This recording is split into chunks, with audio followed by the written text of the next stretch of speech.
Admiral Sarah Chen stood before the massive viewing window of Harmony Station, watching Earth's blue marble slowly rotate in the distance. 25 years had passed since humanity joined the Galactic Council, and she still remembered the excitement of that day. First contact had been peaceful, almost boring. The Velthans had simply appeared in Earth's orbit, transmitted a greeting, and invited humanity to join the greater galactic community. The transition had been smoother than anyone expected.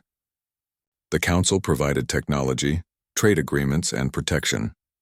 Humanity's violent nature, they explained, made them unsuitable for military roles in the galaxy. Instead, humans excelled at administrative tasks, scientific research, and cultural exchange. Earth became a hub for diplomatic meetings and peaceful conferences. Sarah had accepted this role gladly. After serving in Earth's final wars, she welcomed the chance to help humanity find its place among the stars without bloodshed. The Council had been clear about their expectations. Humans would contribute through intellect and cooperation, not through force. Their warlike past was something to be ashamed of and left behind.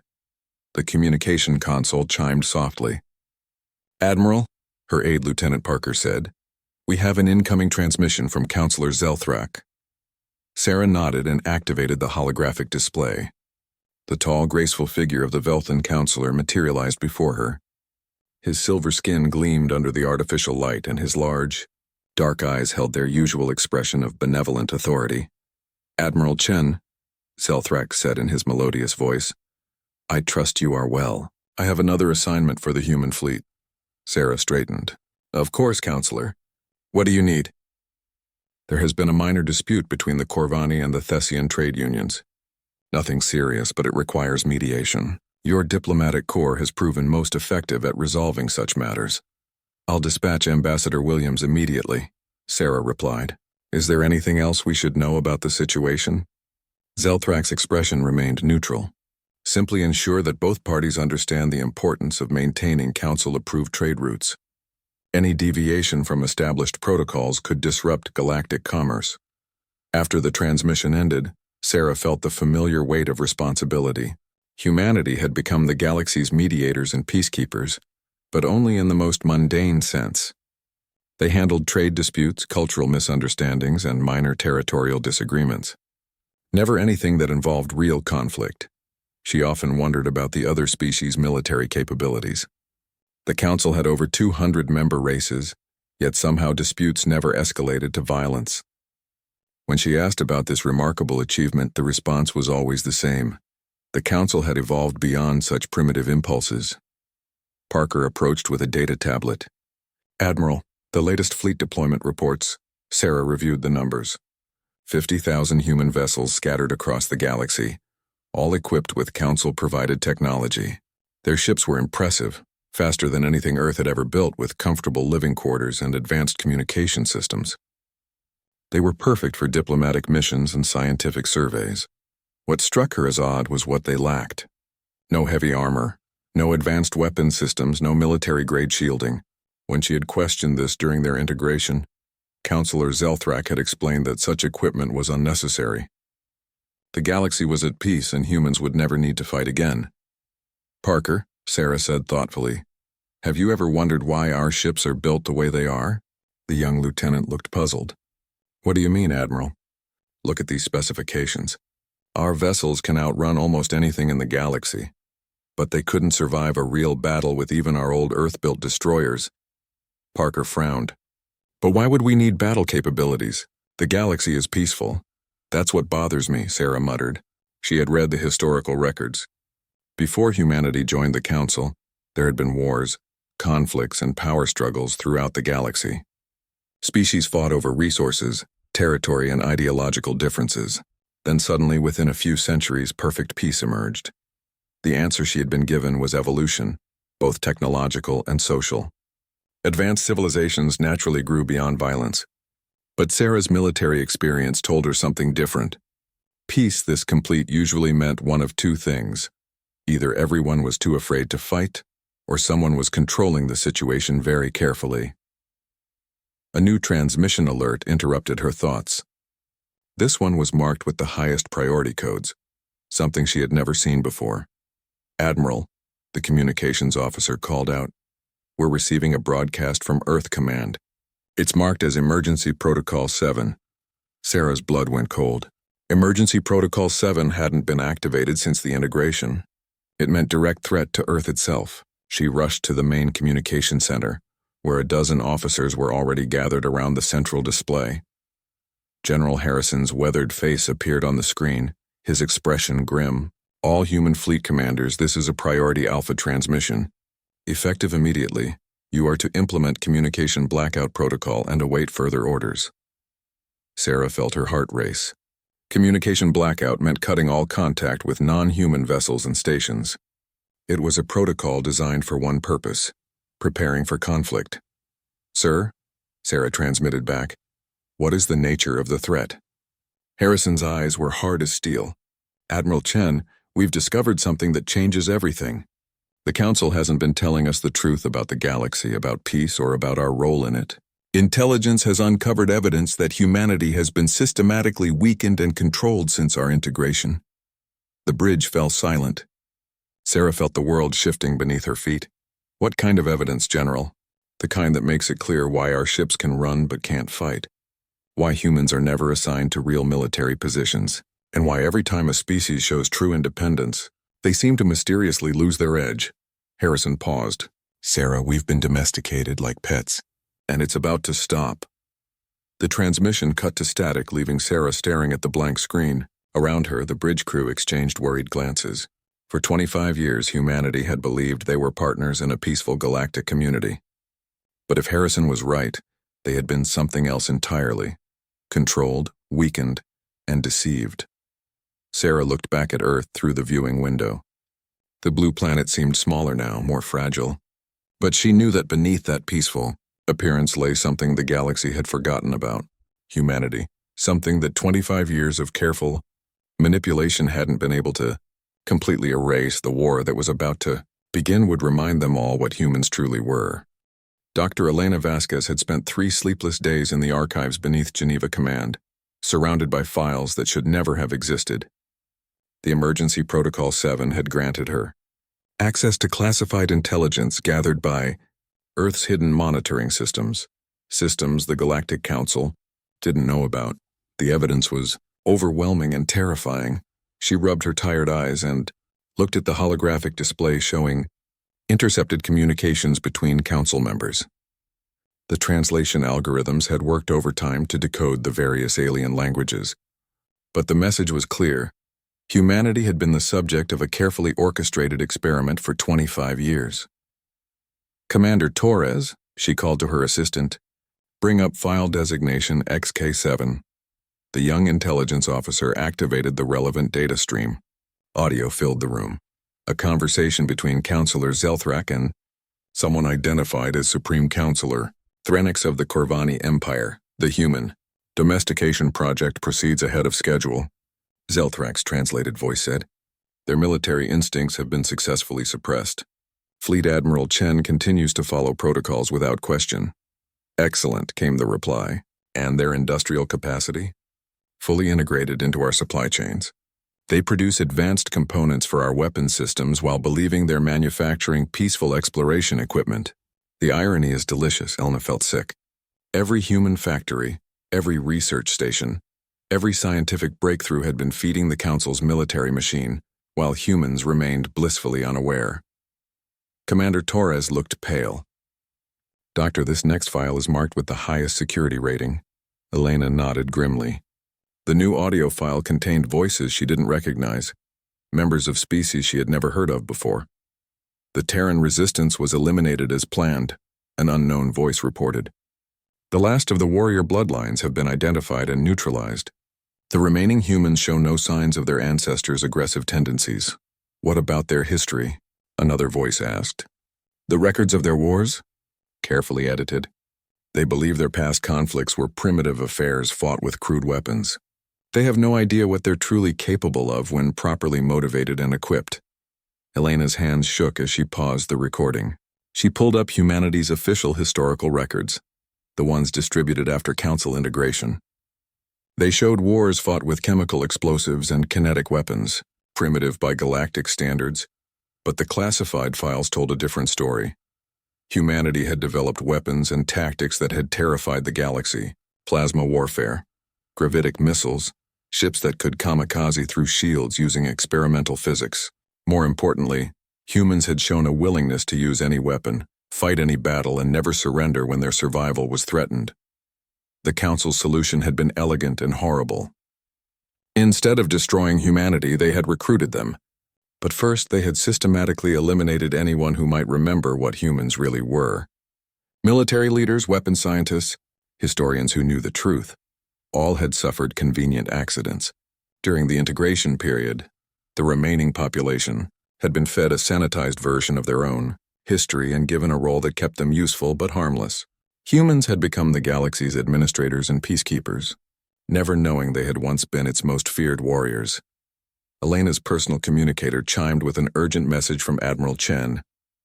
"Report to Harmony Station immediately. Bring everything." The journey to Harmony Station felt different now.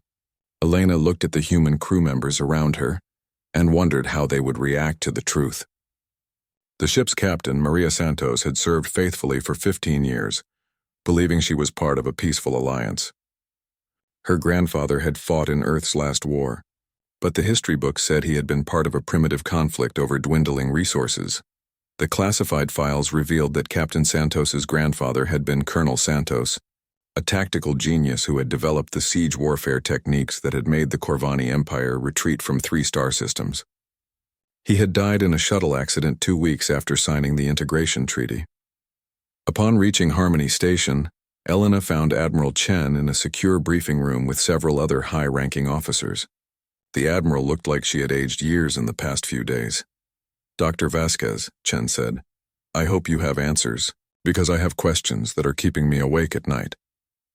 Elena activated her portable data unit and projected the evidence into the room. "Admiral, everything we believed about our place in the galaxy is a lie. We weren't invited to join the Council as equals. We were conquered." The room fell silent as Elena explained the domestication project, the historical manipulation, and the systematic elimination of humanity's warrior class. "There's more," Elena continued. "The Council has been using our industrial capacity to build their own military forces. Every human factory is producing weapons components. Every human research station is developing military technology. We've been unknowingly arming our own captors." Commander Patterson, the station's tactical officer, spoke up. "But why keep us around at all? Why not just destroy us?" Elena brought up another file. "Because we're useful in ways they didn't expect. Human ingenuity, adaptability, and work ethic proved valuable for maintaining their empire. But more importantly, they discovered something else." She paused the display on a psychological evaluation report. "Humans possess something most galactic species lack, what they call destructive creativity. When properly motivated, humans can improvise weapons from anything, turn civilian equipment into military assets, and develop tactics that more rigid species can't counter." Admiral Chen leaned forward. "They're afraid of us." "Terrified," Elena confirmed. "The classified communications show that several Council species want to eliminate humanity entirely. Others argue that keeping us controlled and useful is safer than risking a war." "What changed?" Commander Patterson asked. "Why is Earth Command activating emergency protocols now?" Elena's expression grew darker. "Because the Council has decided the risk is no longer acceptable. They're planning to relocate all humans to a single planet, a reservation world where we can be monitored and controlled more effectively. The relocation begins in 6 months." She brought up the final file, construction schematics for massive transport, ships designed to carry millions of humans. They're calling it the Harmony Relocation Project. They plan to tell us it's an upgrade, a beautiful new world designed specifically for human needs. In reality, it's a prison planet. Admiral Chen stood up, her face hard with determination. "Dr. Vasquez, how long would it take to reverse engineer our own military capabilities using what we know about Council technology? If we had access to the right materials and could work without Council oversight, maybe 6 months for basic weapon systems. But Admiral, we don't have the infrastructure for a real military buildup." Chen smiled grimly. "Doctor, you're thinking like someone who's been domesticated for 25 years. We don't need to build a traditional military. We need to remember what made humanity dangerous in the first place. She turned to the other officers. Send coded messages to every human ship, station, and colony. Use the old communication protocols, the ones from before integration. Tell them that Operation Homecoming is active. Elena looked confused. Admiral, what is Operation Homecoming? Something the Council doesn't know exists, Chen replied. A contingency plan written by people who suspected this day might come. It's time to remind the galaxy what happens when you lie to humans about war. Outside the briefing room windows, the stars seemed different now. Elena realized they weren't points of light marking humanity's peaceful expansion into the galaxy. They were markers showing how far human anger was about to spread. Captain Maria Santos stared at the encrypted message that had just appeared on her personal terminal. The authentication codes were ones she hadn't seen since her academy training 20 years ago. Codes that were supposed to be used only if Earth itself was under direct threat. Operation Homecoming is active. Implement Protocol Lazarus. The game has changed. Remember who we are. The message was signed with Admiral Chen's personal code, but more importantly, it carried a secondary authentication that made Maria's hands shake. Her grandfather's military service number. Impossible. Those records had been sealed after integration. She called her senior staff to an emergency meeting in her quarters, away from the ship's official monitoring systems. Commander Blake, her tactical officer, arrived first, followed by Chief Engineer Rodriguez and Dr. Kim from the Science Division. I'm about to share information that will change everything we thought we knew about our mission, Maria began. What I'm going to tell you stays in this room until I say otherwise. She activated an old security protocol that created a localized interference field around her quarters. It was something her grandfather had taught her during her childhood, claiming it was just a game. Now she understood it had been preparation. The Galactic Council has been lying to humanity for 25 years. We weren't integrated as equals. We were conquered and controlled. Our peaceful role in the galaxy is a facade designed to keep us harmless while they use our labor and resources. The silence that followed was profound. Commander Blake spoke first. Captain, that's impossible. We've seen the galactic peace. We've helped maintain it. Maria activated her wall display and showed them the decoded intelligence files that had been included with Admiral Chen's message. The room grew colder as the truth sank in. Our ship, Dr. Kim said quietly. Our beautiful, fast, defenseless ship. They designed it to run because they never intended for us to fight. Chief Rodriguez looked angry. The engineering specifications never made sense. We have power systems that could run weapons arrays, but no weapons. We have structural supports for heavy equipment, but they told us it was for scientific instruments. Maria nodded. Carlos, you're about to learn why those specifications exist. Protocol Lazarus isn't just a communication procedure. It's a transformation protocol. She entered a series of commands into her terminal that she had memorized but never thought she would use. Throughout the ship, hidden subroutines activated. Sealed compartments that the crew had been told contained emergency supplies began to open automatically. All hands, this is the captain, Maria announced shipwide. Report to your stations and prepare for equipment reconfiguration. We are implementing Protocol Lazarus under Earth Command Authority. Commander Blake looked confused as his tactical console began displaying options he had never seen before. Captain, my weapon systems are showing configurations that shouldn't exist. Plasma cannon arrays, gravitational missile launchers, shield generators that can handle multiple direct hits. Because they were always there, Maria explained. Hidden in our scientific equipment and emergency supplies. Every human ship in the galaxy has been a warship in disguise, waiting for the day we might need to remember what we really are. The transformation was remarkable to watch. Equipment that the crew had believed was for asteroid mining revealed itself as mining charges that could be converted into bombs. Scientific scanners doubled as targeting systems. Environmental suits contained armor plating that could withstand energy weapons. Dr. Kim was examining her laboratory with new eyes. My biological research equipment? These aren't just sample analyzers.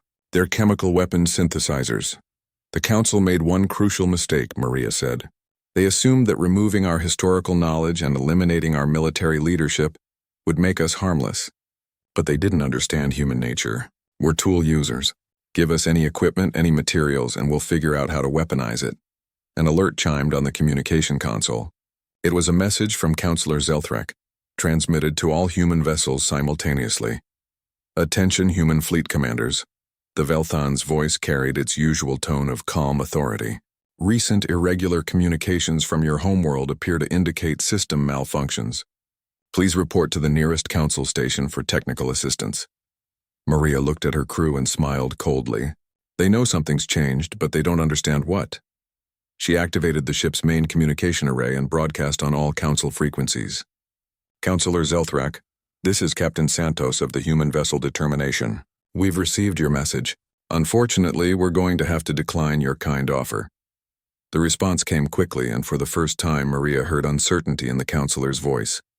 Captain Santos, I don't understand. Is there a problem with your vessel's systems? No problem at all, Counselor. In fact, our systems are working better than they have in 25 years.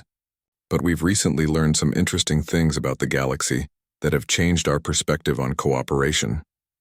A new voice joined the communication, one Maria didn't recognize. The translation systems identified it as Supreme Counselor Threnex of the Corvani Empire. Captain Santos, you will report to Station Kepler 7 immediately for debriefing.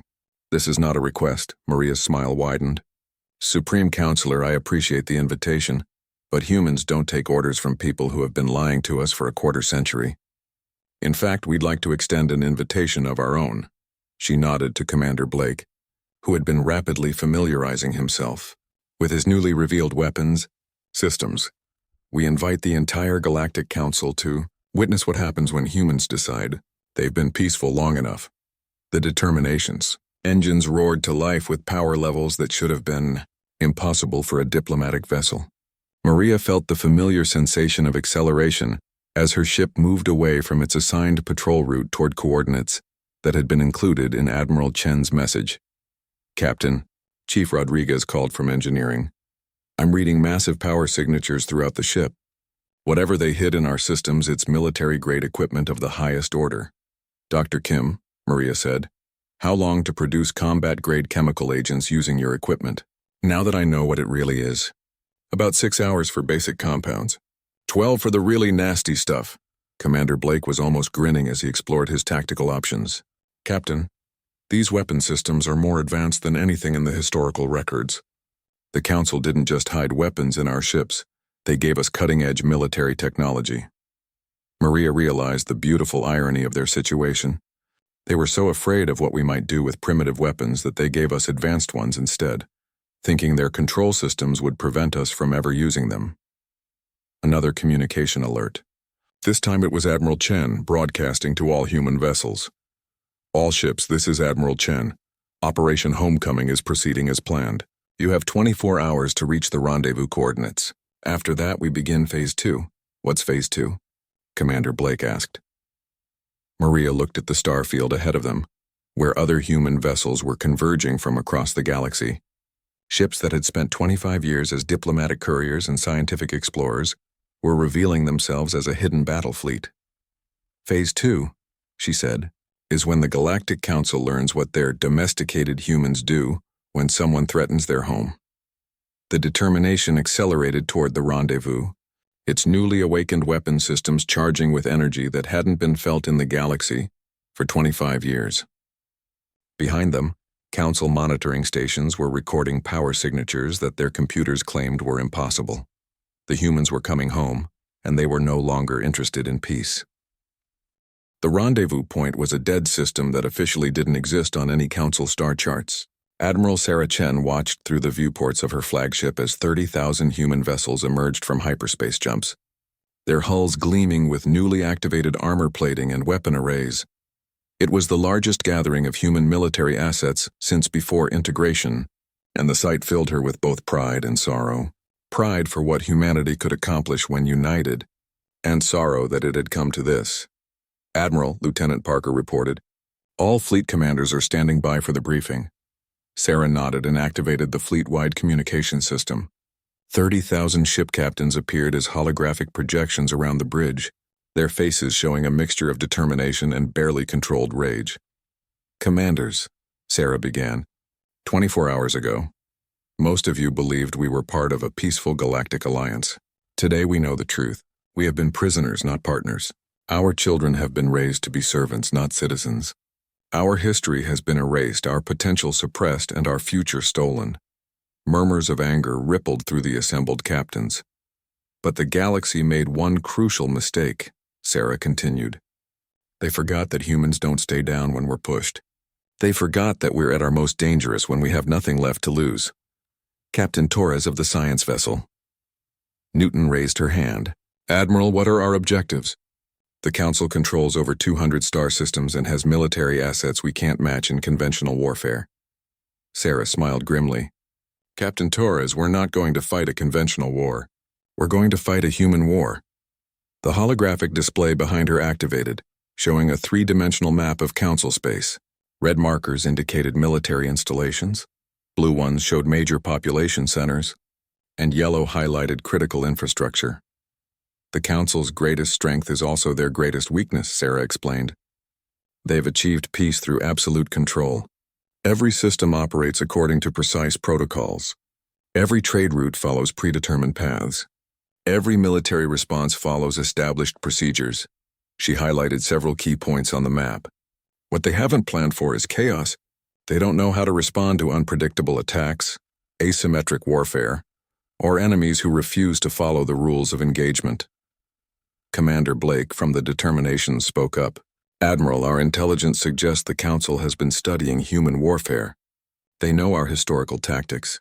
They know our old tactics, Sarah corrected. But they've never seen what happens when human creativity is combined with advanced technology and pure desperation. She zoomed the display to show a massive Council military installation orbiting the Corvani homeworld, Fortress Eternal, the Council's most secure military base. Heavily shielded, surrounded by automated defense platforms and protected by a fleet of warships. According to conventional military doctrine, it would require a force 10 times our size to even attempt an assault. The assembled captains looked puzzled. They were outnumbered and outgunned by massive margins. Which is why we're not going to assault it, Sarah continued. We're going to make them destroy it. Themselves. She activated a new section of the display showing detailed intelligence about the fortress's operations. Dr. Vasquez's research revealed that Fortress Eternal is powered by a network of quantum energy collectors that draw power from nearby stars. The system is automated and designed to be completely tamper-proof. It's also the power source for the Council's entire military communication network. Understanding began to dawn on several faces. Captain Santos. Sarah addressed Maria directly. Your grandfather's tactical manual included a chapter on what he called systemic warfare, using an enemy's strengths against them. Are you familiar with the concept? Maria nodded slowly. Turn their advantages into vulnerabilities. But Admiral, how do we access a tamper-proof system? Sarah's smile became predatory. We don't tamper with it. We improve it. The display showed a technical schematic that made several engineers gasp. The quantum collectors are designed to draw specific energy frequencies from stellar radiation. What they're not designed to handle is those same frequencies artificially amplified and reflected back at them in a cascade feedback loop. Chief Engineer Rodriguez from the Determination looked amazed. You want to turn their power collectors into weapons by overloading them with their own energy signatures? Exactly.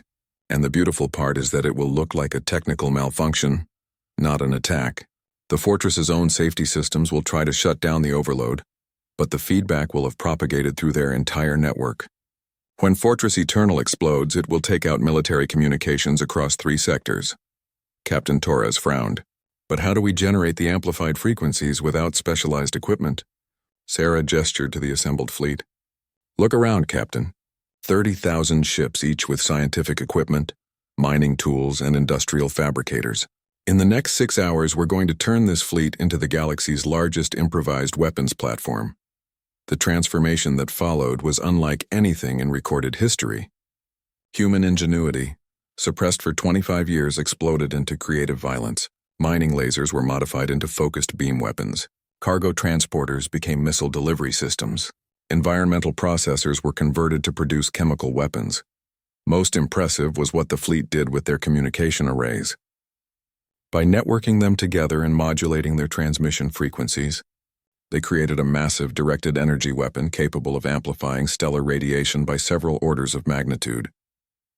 Admiral, Lieutenant Parker reported, Council forces are mobilizing. They're sending a battle fleet to investigate our energy signatures. Sarah checked the tactical display. 300 Council warships were approaching from multiple vectors, enough firepower to destroy her entire fleet twice over. How long until they arrive? She asked. 18 hours at maximum speed. Perfect timing, Sarah said. That gives us 12 hours to complete the modifications and 6 hours to get into position. Captain Santos appeared on the communication channel. Admiral, are we really going to fight 300 warships with converted civilian vessels? Sarah looked at the tactical projection showing the approaching Council fleet. Sleek, powerful ships designed for conventional warfare against conventional enemies. Maria, they're expecting us to either surrender or die gloriously in a hopeless battle. They're not expecting us to turn their fortress into a bomb, cripple their communications, and then vanish into hyperspace before they can respond. She addressed the entire fleet. Commanders, in 6 hours we begin the first phase of Operation Homecoming. We're going to remind the galaxy why humans were feared before they tried to tame us. We're going to show them what happens when you underestimate a species that treats every setback as a learning experience. The fleet began moving toward the Corvani system. 30,000 ships that looked harmless to Council sensors, but carried the accumulated rage of a species that had just learned they had been enslaved for 25 years. Lieutenant Parker, Sarah said quietly, send a message to Earth Command. Tell them Phase 2 is beginning and we'll need Phase 3 ready for implementation. What's Phase 3, Admiral? Sarah watched the stars ahead, where the Council's most secure fortress waited in orbit around an alien world, completely unaware that its own power systems were about to be turned into the weapon that would begin humanity's war of liberation. Phase 3, she said, is when we stop playing defense and start taking our galaxy back. Fortress Eternal hung in space like a metal moon, its massive bulk bristling with weapon emplacements and shield generators. From her position 3 light minutes away, Admiral Chen watched the installation through enhanced sensors, counting the defensive platforms that surrounded it like a deadly constellation. Admiral, reported Commander Walsh from the science vessel Archimedes, our modified sensor array shows the quantum collectors are operating at 93% efficiency. We have clean targeting solutions on all 7 collection nodes. Sarah nodded, feeling the weight of what they were about to do.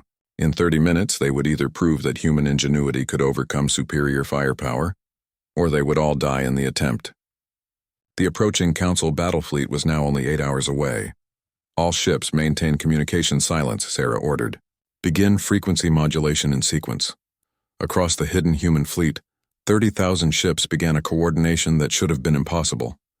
Without Council oversight, without approved communications protocols, they linked their systems together using techniques that their former captors had never seen. The beauty of the plan was its simplicity. Every human ship carried communication arrays designed to reach across galactic distances. By synchronizing their transmission frequencies and focusing them through a series of relay points, they had created a massive energy amplification system. Targeting solutions locked, reported Captain Santos from the Determination. Frequency cascade initiated. What happened next would be analyzed by military theorists for centuries. The human fleet fired not weapons but precisely modulated communication signals toward the nearest star. The signals struck the star's corona and were reflected back as amplified stellar radiation, directed through a series of gravitational lenses created by the fleet's positioning. The amplified energy struck Fortress Eternal's quantum collectors with exactly the frequencies they were designed to absorb, but at power levels that exceeded their safety margins by 3,000%. Cascade feedback initiated, announced Dr. Kim from her modified laboratory. The collectors are trying to process energy input beyond their design limits. On the long-range sensors, Fortress Eternal's energy readings began climbing rapidly. The installation's automated systems detected the overload and attempted to shut down the collectors, but the feedback loop was already established. Energy that should have been absorbed was instead being reflected back and forth between the collectors in an exponential cycle. Supreme Counselor Threnex's voice crackled across all Council frequencies, confusion evident even through the translation systems. Fortress Eternal, report your status immediately. We're reading massive energy fluctuations. The response came from the Fortress's automated systems. Supreme Counselor, we are experiencing technical difficulties with our power grid. All systems are attempting to compensate. Sarah smiled coldly. The beauty of the attack was that it would look like a technical malfunction right up until the moment the fortress exploded. "Admiral," Lieutenant Parker reported, "Council ships are launching from the fortress. They're trying to evacuate personnel." "How many ships?" 700 so far. "They're moving away from the installation at maximum speed." "Perfect."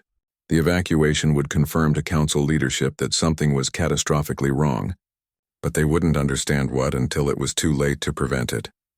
The energy cascade reached critical levels 18 minutes after initiation. Fortress Eternal's quantum collectors, designed to safely process the energy output of small stars, suddenly found themselves containing the equivalent of a stellar explosion. The fortress died beautifully. The explosion was visible from 3 systems away, a brief new star that outshone the Corvani sun for 12 seconds before fading to nothing. When it was over, the Council's most secure military installation was gone, along with their primary communications hub for the sector. "Phase 1 complete," Sarah announced to the fleet. "All ships begin Phase 2. Phase 2 was even more elegant than Phase 1. As the human fleet scattered in 30 different directions, each ship group carried out simultaneous attacks on Council infrastructure across the galaxy. Not military targets that would invite retaliation, but the economic and communication systems that held the Council's empire together. Human ships appeared at trade route nexuses and mining stations, using their diplomatic credentials to gain access before revealing their true nature. Mining equipment became demolition charges. Scientific instruments became computer viruses that spread through Council networks. Cultural exchange materials became psychological. Warfare Captain Torres broadcast the intercepted recordings of Council leaders discussing the human domestication project to every populated world within 50 light-years. The revelation that the galaxy's peaceful alliance was built on lies and manipulation spread like wildfire through communication networks.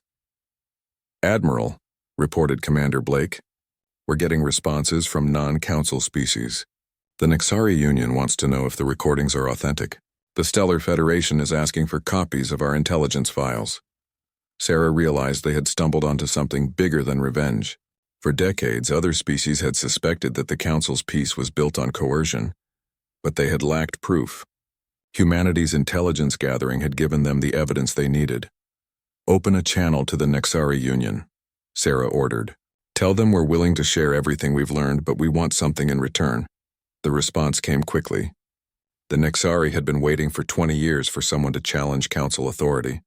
They had ships, weapons, and a burning desire for independence, but they had lacked the spark to begin a rebellion. Humanity had just provided that spark. Within 6 hours of the Fortress Eternal attack, 17 non-Council species had declared independence from the Galactic Council. 3 more announced they were withdrawing from Council trade agreements. The economic disruption alone was crippling the Council's ability to maintain control, but the Council's response was swift and brutal. The approaching battle fleet reached the Corvani system and found nothing but debris and electromagnetic interference. Supreme Counselor Threnex's rage was evident in his galaxy-wide broadcast. "The human species has committed an act of terrorism against a peaceful installation. They have murdered thousands of innocent personnel and destroyed critical infrastructure. As of this moment, humanity is declared an enemy of galactic civilization. All human vessels are to be destroyed on sight." Sarah listened to the declaration with grim satisfaction. The mask had finally come off. No more pretense of peaceful cooperation, no more lies about humanity's place in the galaxy. The Council had revealed itself as what it truly was, an empire built on deception and maintained through force. "Admiral," Lieutenant Parker said quietly, "Earth Command is reporting that Council fleets are moving toward human colonies. They're not just hunting our ships. They're planning to attack our civilian populations." Sarah felt ice in her veins. The Council had made their choice. They would rather commit genocide than lose control of their empire. "Send the activation codes for Phase 3 to all human commanders," she ordered, "and transmit our full intelligence archive to every species in the galaxy." "What is Phase 3, Admiral?" Sarah looked at the tactical display showing Council fleets moving toward human worlds. Worlds filled with families who had trusted the Council's promises of protection for 25 years. "Phase 3, she said, "is when we stop playing by anyone else's rules and start fighting like humans." She opened a communication channel to the entire human fleet, her voice carrying across the galaxy to every ship captain who had just learned that their people were about to be exterminated. Commanders, the Council has chosen genocide over coexistence. They believe that 25 years of domestication has made us weak. They're about to learn the difference between being peaceful and being harmless. The war that followed would reshape the galaxy, but it began in that moment, when 30,000 human ships stopped pretending to be explorers and diplomats, and remembered that they were the descendants of a species that had never lost a war. The attack on New Geneva Colony came without warning. Council warships emerged from hyperspace and began bombarding the planet's surface, targeting civilian population centers with the methodical precision of an extermination operation. Admiral Chen watched the reports from Earth Command with cold fury. 8 million humans lived on New Geneva. Half were children born after integration, raised to believe the Council protected them. They were dying now because their parents had dared to remember what they really were. "Admiral," Lieutenant Parker reported, his voice tight with controlled emotion. "The colony's defense platforms lasted 14 minutes. The orbital habitats are gone. Surface bombardment is continuing." Sarah closed her eyes for a moment, then opened them with an expression that would have made her ancestors proud. The peaceful diplomat who had served the Council for 25 years was gone, replaced by something far more dangerous. "Activate Phase 3, she commanded. Across the galaxy, human sleeper cells that hadn't existed 24 hours earlier received a simple message: "Remember who we are." The response was immediate and terrifying. On Council Station Harmony, where human administrators had managed galactic trade disputes for decades, Chief Administrator Johnson walked into the Central Command Center carrying a briefcase. He had been the model of peaceful cooperation for 15 years, mediating conflicts and maintaining order. "Johnson," called Counselor Zelthrak, "we need to discuss the evacuation of human personnel from Council facilities. Recent events have made their continued presence problematic." Johnson smiled politely and set his briefcase on the table. "Of course, Counselor. I think there are several things we need to discuss." He opened the briefcase, revealing what looked like standard administrative data pads. Zelthrak leaned forward to examine them, then froze as Johnson's fingers moved across the devices with practiced efficiency. "You see," Johnson continued conversationally, "I've been managing the station's environmental systems for 15 years. Atmospheric composition, waste recycling, water purification. Amazing how much you can learn about biochemistry when you're supposedly just pushing paperwork. The data pads weren't administrative tools. They were detonators for chemical compounds that Johnson had been slowly introducing into the station's life support systems for 3 days. Compounds that were harmless separately but became devastating when combined. Station Harmony, the Council's primary diplomatic hub, died in 43 minutes. Every non-human on board suffered respiratory system failure, as their atmosphere was systematically poisoned by the very systems they trusted to keep them alive. Similar scenarios played out across the galaxy. Human doctors activated hidden toxins in medical supplies. Human engineers sabotaged power grids and life support systems. Human teachers began sharing the real history of galactic civilization with young aliens who had never heard the truth about Council oppression. But the most devastating weapon in Phase 3 wasn't technology or toxins. It was information. Dr. Elena Vasquez had spent 25 years studying alien cultures for the Council's integration programs. She knew the psychological weaknesses, social tensions, and historical grievances of every species in the galaxy. Now she turned that knowledge into the most effective weapon humanity had ever deployed. "Captain Torres," Elena transmitted to the Newton, "I'm sending you targeting data for the Corvani Third Fleet. Their commander is Thranex's nephew. He's also a war criminal who ordered the massacre of Nexari refugees 15 years ago." Torres received the data package and smiled grimly. "Understood, Doctor. Broadcasting now." The transmission that followed reached every Nexari ship in the sector. Detailed evidence of Council war crimes, complete with testimony from survivors and forensic analysis of mass grave sites. The revelation that the peaceful Council had been systematically exterminating rebellious populations for decades spread through the galactic communication networks like a virus. The response was immediate and violent. Nexari fleets that had been carefully neutral suddenly turned on their Council allies. The Stellar Federation declared the Council a criminal organization. 3 more species announced independence, and 2 others began open rebellion. Admiral, reported Commander Walsh, we're getting confirmation that 17 Council installations have gone dark in the past 6 hours. Internal sabotage in every case, Sarah nodded. Phase 3 wasn't just about military action. It was about revealing the truth that the Council had spent decades hiding, that their empire was built on lies, maintained through murder, and sustained by the forced cooperation of species that had been terrorized into submission. What about our military assets? She asked. Better than expected, Admiral. The hidden weapon systems are performing beyond specifications. Our modified ships are outgunning Council vessels 2-to-1 in direct engagement. This was the revelation that terrified the Council most. Human ships weren't just carrying hidden weapons. They were carrying weapons that the Council had never seen before. 25 years of human scientific research, guided by Council oversight, had produced military technology that exceeded anything in the galactic arsenal. The irony was exquisite. In their effort to control human ingenuity, the Council had provided humanity with access to the most advanced technology in the galaxy. But they had underestimated human creativity. Every research project had been secretly weaponized. Every scientific breakthrough had been turned into a tool of war. Captain Santos reported from the Determination, as her ship emerged from a battle with Council forces. Admiral, we've confirmed what Dr. Vasquez suspected. The Council's military doctrine hasn't evolved in centuries. They're fighting like they always have.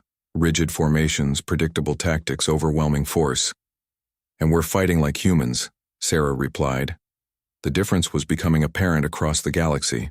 Council fleets would arrive at strategic locations following predetermined battle plans, only to find that humans had already anticipated their moves and turned the battlefield into a trap. Human ships didn't fight fair. They used asteroids as improvised missiles, turned solar radiation into weapons, and deployed tactics that violated every rule of civilized warfare. They targeted enemy supply lines, communication networks, and civilian morale with equal efficiency. Most disturbing to Council leadership was humanity's complete disregard for their own casualties. Human ships would sacrifice themselves to destroy strategic targets. Human agents would trigger weapons that killed themselves along with their enemies. Human commanders would order attacks that had no hope of survival if they achieved strategic objectives. Supreme Counselor, reported Admiral Kethrin of the Council Defense Force, human behavior is unprecedented. They're fighting as if they don't expect to survive. Threnex studied the reports with growing alarm. Elaborate. They're not trying to win battles, sir. They're trying to win the war, regardless of the cost. We've destroyed 50 of their ships, but they've crippled 3 of our fleets and turned half the galaxy against us. The truth was dawning on the Council leadership. They had awakened something that they couldn't control or understand. For 25 years, they had seen humans as useful but harmless servants. They had forgotten what humanity had been before integration, a species that had fought wars not just to victory, but to the complete destruction of their enemies. Admiral Kethrin, Threnex said slowly, what would it take to eliminate all human military assets? With current losses, we would need to commit 80% of our total fleet. But sir, the other species are already rebelling. If we focus on humanity, the rest of the galaxy will tear us apart. Threnex realized the trap they had fallen into. The humans hadn't just started a war. They had started a revolution. Every act of Council brutality, every attempt to maintain control through force drove more species into open rebellion. Sir, Admiral Kethrin continued, there's something else. Our intelligence suggests that everything we've seen so far is just the beginning. The humans are calling it Phase 3, but our analysts believe they have additional phases planned. How many phases could they possibly have? Kethrin's expression was grim. Unknown, sir. But given their performance so far, I recommend we consider alternative solutions. You mean surrender? I mean survival, Supreme Counselor. The humans aren't fighting for territory or resources. They're fighting for the complete destruction of everything we've built. As if summoned by their conversation, Admiral Chen's voice suddenly echoed through the Council Command Center, transmitted on all frequencies with enough power to override their security systems. Supreme Counselor Threnex. Sarah's voice was calm and professional. This is Admiral Chen of the Human Liberation Fleet. We're offering you one opportunity to avoid the complete destruction of your empire. Threenex activated his communication system. Admiral Chen, you are in no position to make demands. Your species is outnumbered and outgunned. Sarah's laugh was genuinely amused. Supreme Counselor, you still don't understand what you're dealing with. We're not trying to win a war. We're trying to teach the galaxy a lesson about what happens when you lie to humans.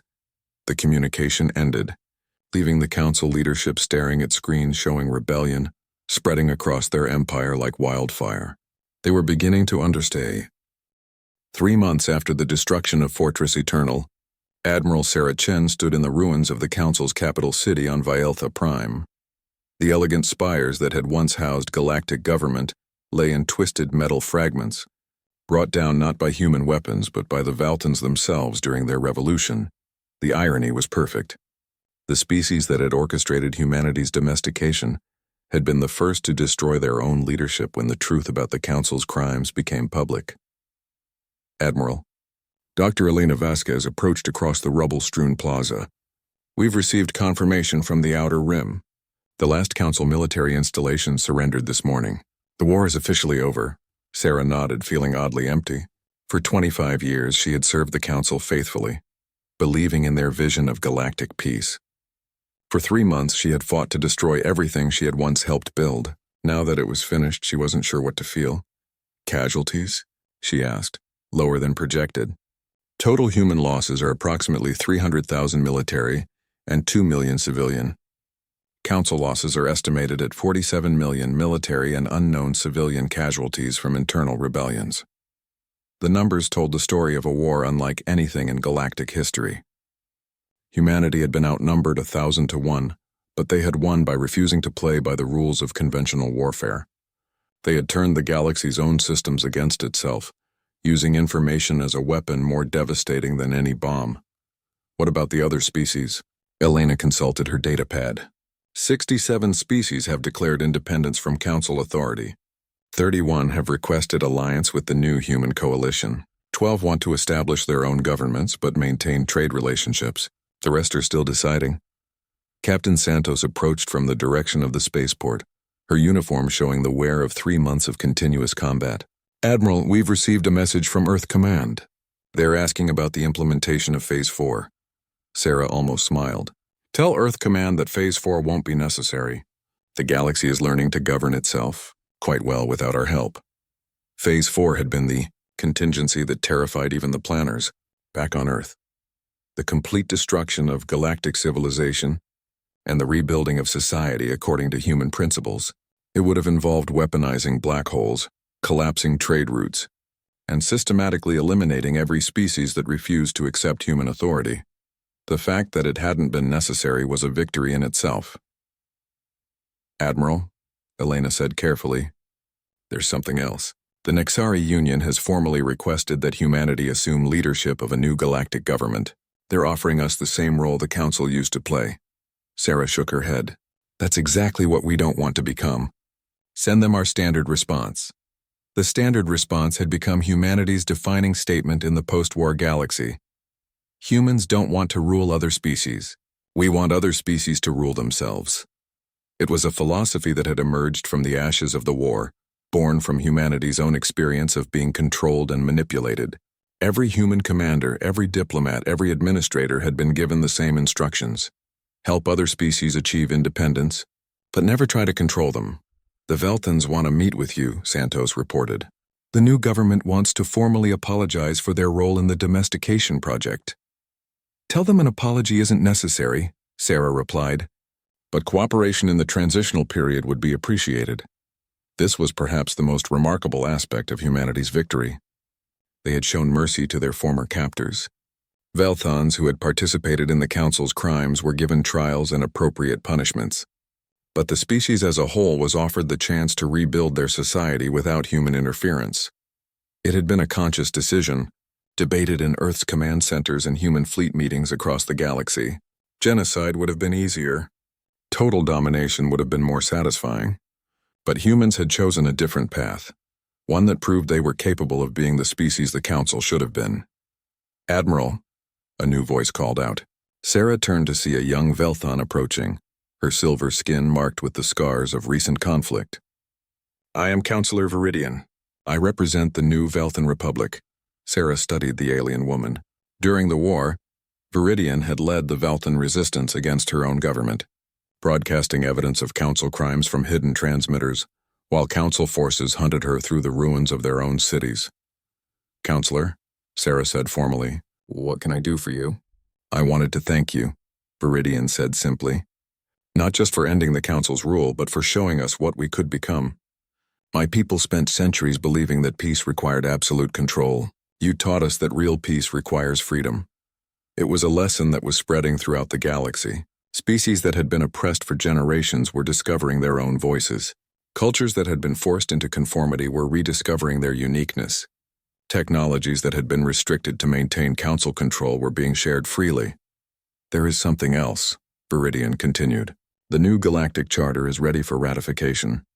We need a representative from humanity to sign as a founding member." Sarah looked at the document Viridian handed her. It was everything the original Council Charter should have been. A framework for cooperation without coercion, trade without exploitation, and peace without oppression. "I'll sign," she said, "but understand that humanity's membership comes with conditions." "What conditions?" "We reserve the right to withdraw if this alliance becomes what the Council was, and we reserve the right to destroy it if it ever tries to do to others what it did to us." Viridian nodded solemnly. "Those conditions are already written into the Charter.